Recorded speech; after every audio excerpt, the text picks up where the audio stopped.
বন্ধুরা, কাল আমরা গেছিলাম যশোর গদখালি প্রাচীন সেই পৌষকালী মেলায়। আজ থেকে প্রায় 2 বছর আগে আমার যাওয়ার সৌভাগ্য হয়েছিল এই মেলায়। এখানে 3 দিন ব্যাপী মা পৌষকালীর পুজো করা হয়। পৌষ পার্বণ অর্থাৎ পৌষ মাসের প্রথম 3 দিন এইখানে মা কালীর পুজো করা হয়। মেলার মধ্যে ঢুকে দেখলাম পূর্বের বছরের ন্যায় প্রচুর পরিমাণে মানুষের লোক সমাগম, যার কারণে আমরা প্রায় ঢুকতেই পারছিলাম না। প্রাচীন ব্রিটিশ আমলে এক কর্নেল এইখানে এসে বলে, এটা কিসের মন্দির? বলে ভগবান কালীর মন্দির। বলে গড গড কালী। সেখান থেকে নামকরণ করা হয় গদখালি। এখানে মায়ের কাছে যা চাওয়া হয় মা তাকে তাই দেয়, মা কাউকে ফেরান না।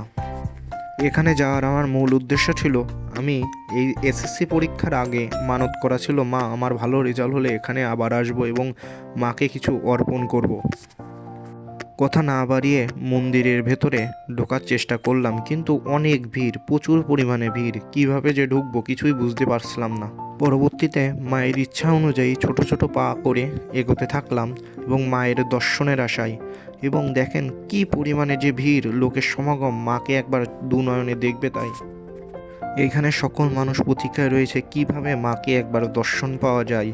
কথা না বাড়িয়ে আমি মাকে দেখতে পেলাম খুবই কষ্ট করে, এবং আবার ছোট্ট ছোট্ট পায়ে এগোতে থাকলাম এবং মায়ের দর্শন পাওয়ার এবং সর্বশেষ দর্শন আমি পেতে চেষ্টা করলাম।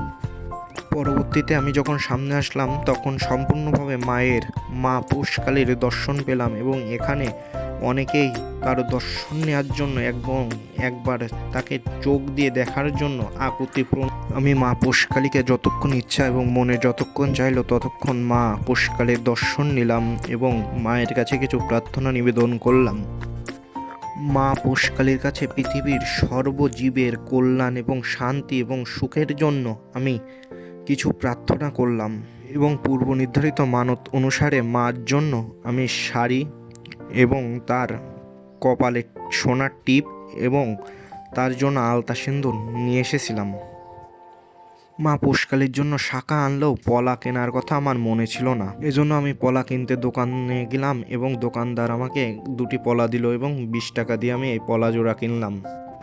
সর্বশেষ আমি পুষ্পাঞ্জলির জন্য প্রস্তুতি নিলাম। এ হলো আমার মা ব্রাহ্মণকে মা পৌষকালীর জন্য নিবেদিত শাড়ি এবং আলতার সিন্দুর এবং সোনার টিপটি ব্রাহ্মণকে বুঝিয়ে দিচ্ছেন মানত অনুসারে। বন্ধুরা, অঞ্জলির সময় আগত এবং আমি অঞ্জলির জন্য নিজেকে প্রস্তুত করলাম এবং হাতে পুষ্পাঞ্জলির জন্য বেলপত্র এবং জবা ফুল নিলাম এবং অঞ্জলির জন্য আমি নিজেকে প্রস্তুত করলাম। পুষ্পাঞ্জলি শেষে আমি মেলায় প্রবেশ করলাম, কিন্তু এবছর আইন শৃঙ্খলার বিশেষ অবনতির কারণে মেলাটি প্রশাসন কর্তৃক বন্ধ করে দেওয়া হলো। কিন্তু মায়ের পুজো 3 দিন ব্যাপী অর্থাৎ আজকাল এবং পরশু এই 3 দিন চলবে। প্রাচীন প্রায় 1000 বছর পুরনো এই পৌষকালী পার্বণ মেলা এবং এখানে সব সহায় সম্বলহীন গরিব মানুষ তাদের শেষ সম্বলটি নিয়ে মেলা সাজিয়েছে, কিন্তু প্রশাসন কর্তৃক চাপের কারণে এই মেলাটি বন্ধ করতে হলো। তাও যতটুক দেখা যায় ততটুকুই দেখালাম এবং মেলার প্রায় অর্ধেক শতাংশ মালামাল সব বাড়ির উদ্দেশ্যে রওনা হয়েছে। মেলার বেশিরভাগ অংশ কুটির শিল্প জুড়ে রচিত, গ্রামীণ আবহে এই মেলাটি নির্মিত এবং এখানে সব কারুশিল্প এবং গ্রামীণ লোকদের কারুকাজের অংশ হিসেবে বিবেচিত। সেই ফাঁকে আমি নিজেরও একটি ছোট ভিডিও ক্লিপ ধারণ করলাম। মেলাটি আমি নিজে ঘুরে ঘুরে দেখলাম এবং বিভিন্ন জিনিসপত্র এবং আসবাবপত্র ইত্যাদি দেখতে লাগলাম। মেলাটির আরও ভিতরের দিকে প্রবেশ করার চেষ্টা করলাম এবং দেখলাম বিভিন্ন জিনিসপত্র এবং ঠাকুরের আসবাবপত্র ইত্যাদি বিক্রি করা হচ্ছে এবং মেলার বিভিন্ন অংশ পরিদর্শন করার চেষ্টা করলাম। এবং বিভিন্ন জিনিস পরিদর্শন করতে গিয়ে আমি যা দেখলাম তা দিকে তো প্রচণ্ড বিস্মিত হলাম। দেখলাম পুলিশ প্রশাসন কর্তৃক এই মেলাটি বন্ধ করে দেওয়া হচ্ছে।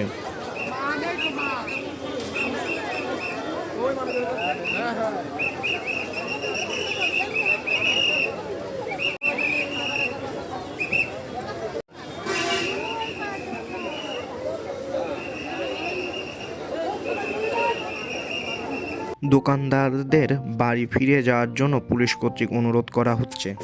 কেন্দ্রীয় কমিটির সাথে পুলিশের বৈঠক চলছে যেন বাঁশি না বাজায়। বাঁশি বাজানোর কারণে সাধারণ ভক্তগণ মনে ভীতের সঞ্চার হচ্ছে এবং এটি বোঝানো হচ্ছে। বন্ধুরা, আইন শৃঙ্খলার অবনতির কারণে সাজানো বাগান অর্থাৎ সাজানো গোছানো ঘর এখন ভাঙার প্রক্রিয়া চলছে।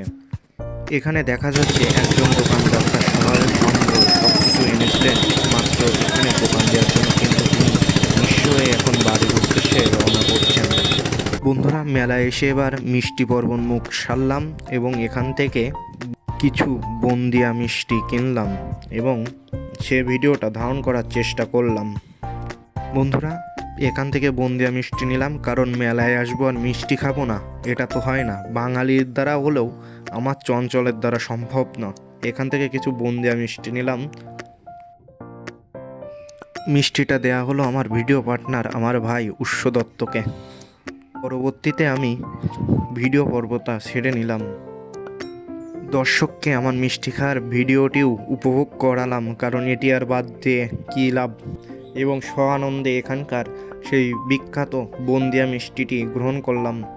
মেলার প্রত্যেক মুহূর্ত আমার ছোটোবেলার কথা মনে করায় দেয় এবং স্মরণ করে দেয় যে ছোটোতে আমি কত আনন্দ করেছি। পরবর্তীতে আমি প্রসাদ গ্রহণের জন্য দূরবর্তী একটি স্থানে আসলাম, যেখানে সবাইকে প্রসাদ নিবেদন করা হচ্ছে।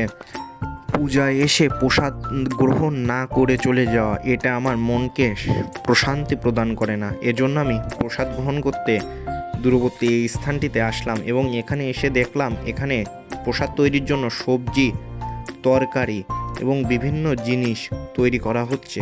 সর্বশেষ এখানে খিচুড়ি তৈরির মূল উপকরণ অর্থাৎ খিচুড়ি প্রস্তুতকরণ করা হচ্ছে এবং এই খিচুড়ি ভক্তদের মাঝে নিবেদন করা হচ্ছে।